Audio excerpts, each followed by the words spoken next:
Hey, what do you say? It's time to go racing one more time here live on Lake Washington, the Provisional Heat. And here are your storylines. 5 boats we expect to be going into this race, but only one spot is available.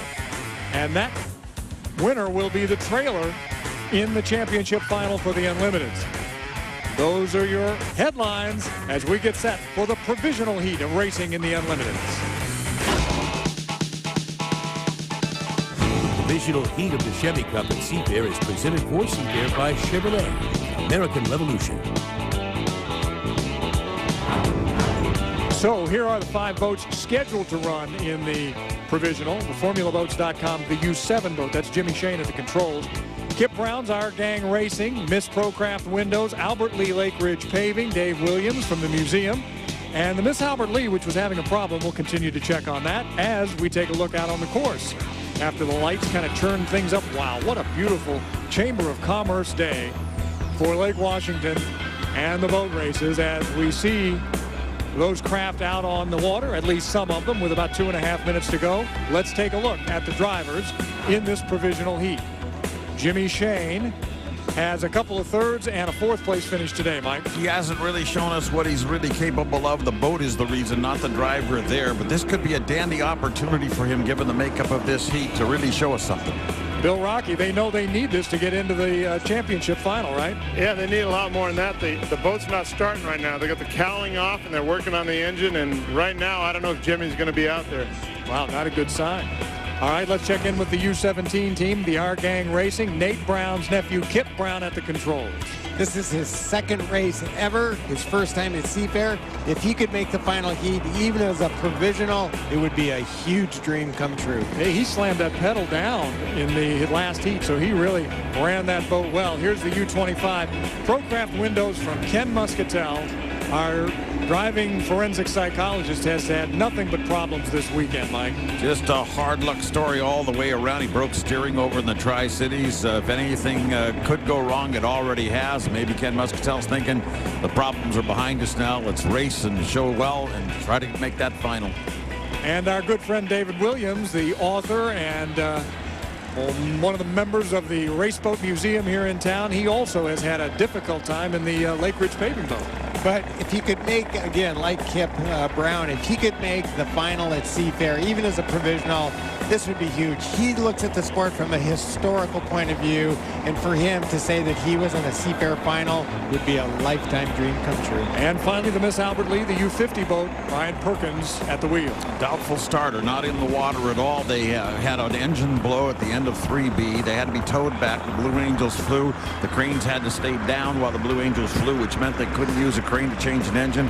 And you see the boat, they're trying to get the crane to them, but I got a feeling you're not going to see it in this provision. Yeah, Guard, what are you hearing down there? I just talked to an official just less than a half a second ago, and they said they will not. It's already been waved off. These guys are still scrambling to maybe for later this afternoon, but this thing is not getting in the water for this race. All right, so we'll take Brian Perkins and the Miss Albert Lee out of the Provisional. Their day is now done. Michael, it's racing time. And it's an opportunity. Actually, it's an odd opportunity because you got one boat that is going to come down to the start line, and you got no challenger. Wow. This is what we would call a parade, but it also, as Chip suggested, is a dream come true because all Kip has to do is go 3 times around and he wins it. Mike, I don't mean to pick fights, but it's not a parade because a parade you have to have something following something. So here, there's a rooster tail following the boat. So essentially, it is a By the way, he was also the jack-in-the-box fastest qualifier for the heat. So for the best in fast food anytime, just enjoy Our Gang in the North Turn and stop by your nearest jack-in-the-box today. Hey guys, you know he's got to be thinking, oh, just hold together. Don't let anything go wrong now. This is my chance of chances. Please hold together. But I think even if the thing broke and stopped right now, would he still be in the final because he made it farther? Legal start. In fact, they're putting the checker and the black out for him, so they're not going to make him run the whole 3 times around. There's your provisional starter. First time he's ever raced at Seafair. Now there are people that have spent their lifetime trying to make the final at Seafair and never been able to do it. he's going to be in the final, be it a provisional, his first time at Seafair. Chip, this, you know, on that jack-in-the-box introduction, I was going to say that Nate Brown is the proud builder of that boat. A hydroplane veteran, was part of our crew in years past. That's his nephew, Kip Brown, at the wheel. What a happy day for our gang. Yeah, I would love to get Nate Brown's reaction, actually, to know that his nephew now will be racing in the championship final today. A few seconds back or a rooster tail back, doesn't matter. When you're in the final at Seafair, you can say that. Well, one might ask, by the way, can you win from the final, from the trailer position? And the truth is, you actually can. It only happened once, though, and it was in 1993 at San Diego when Mike Hansen, who's now with the Oberto team, took that Madison, Indiana boat, the Frosted Flakes, Kellogg's Frosted Flakes, and went from the 7th boat position to the 1st boat position. You know what I'm afraid is going to happen is that Nate's going to wrestle his nephew out of the cockpit. he promised us. So let's go. Do we have Nate? It'd be great to talk to him. Well, he's coming down off the tower. He's coming down. He's going, you know, I think I'm going to get that kid out of that cockpit. I'm going to go in there. I think last year I called him a liar, I think was the word I used when he said he would never race again. Well, let's see. No, I'm just kidding. He wouldn't do that, but he's got to be really excited. As you can see, the rest of the team is as well. The Our Gang team. That must be the gang. And there is Kip Brown as he's heading over to the finger pier. There's his proud uncle. And there's our Bill Rocky. I recognize him too. Bill, take it away. We got a little bit of family affair going here. Kip, you're in the final. How do you feel? I feel good. It figures my first heat win. I didn't have to beat anybody. That's typical for me. But glad that we're in the final. That's exciting.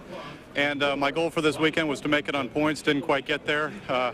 I really boned to start earlier today, and that was too bad for us. But you know, our U.S. Northwest Express Red Dot machine is running good. I'm getting better, and we'll see if we got anything for him for the final. All right, Nate, what do you think? He's in. He is, isn't he? That great, Bill? It's awesome. And we wanted to race. I mean, that's what we're here to do, is to race. And it's really too bad the Formula Red Dot boat over there didn't make the water. But, you know, a little egotistic, we'd have beat him anyway. But that's okay. We have their rudder on the boat, and they came by and said, we want the rudder back. And I said, oh, I don't know where it is. I lost it. I have no idea. But, no, it's great to KIRO for covering this thing. Beautiful weather in Seattle, awesome sponsors, and everybody here. And he's doing an awesome job. And too bad he was by himself. But we'll be in the final. I got to ask you this, do you miss it? Do I miss it? I miss driving. Not a bit. I got a great guy in here, and I'm driving anyway on the, you know, on the mic. So I'm still there. So you're not going to kick him out for the final and jump in there, are you? No way. He's doing a great job, you know, and he's a good kid, honest, doing everything right, you know, and he's good even for the sponsors, you know. So what can I say? He's young and good looking, right? You're better looking than Nate. Well, even with a helmet on. Part of it's the height thing, but right, yeah, okay, trampoline. Yeah, never mind, I'm done. He did it all. All right, some things never change. When you ever have Nate around here, you never know what's going to happen. What is it with this Brown family? They've never met a camera they didn't like. Well, the nephew seems well adjusted. It's Nate that seems to be somewhat emotionally off. That's right. Oh my! It is great though, and as John Lynch was talking about, Mike, this is family. These guys, whether it's the Lights or the Unlimiteds, these are families. Either they're related by blood or they're related by their love of these boats. And they share, as you notice. He said he had the other team's rudder on that. Boy, that's not an accident at all. There's probably half a dozen boats in the pits there. Got parts from somebody else. So at last look at the schedule, the Unlimited Lights final was set to run about 4:35, with the Unlimited Hydro final set to go at about 4:45. Let's see what the final schedule looks like now. 5:05 for the Unlimited Championship for the Chevrolet Cup. So 5:05, we've moved it about 15, almost 20 minutes now. And the Unlimited Lights final stays, no, it moves to 4:40. So the afternoon kind of extends just a little bit. The fun continues for the folks out on the log boom. They just have another hour or so that they get to hang out. Nice place to be, right? They look happy. They look like happy folks. They really do. They've been watching KIRO 7 all day, and we hope you've been with us since 9 o'clock this morning when we were up here on this tower, literally freezing our sponsons off. I mean, it was chilly up here this morning, right? It was. It's funny. You look at these shots and you think there's no way it could have been that cold this morning, but it really was. And now we've got, I think the boats have come over from the other side of I-90. So that usually makes the final heat rougher because you see all these boats moving around. Well, that's moving the lake around, and that wasn't happening in the preliminary heats because only the boats on the log boom were allowed in the area, and they were tied. So now I think the final heat's going to be rougher. A big boat like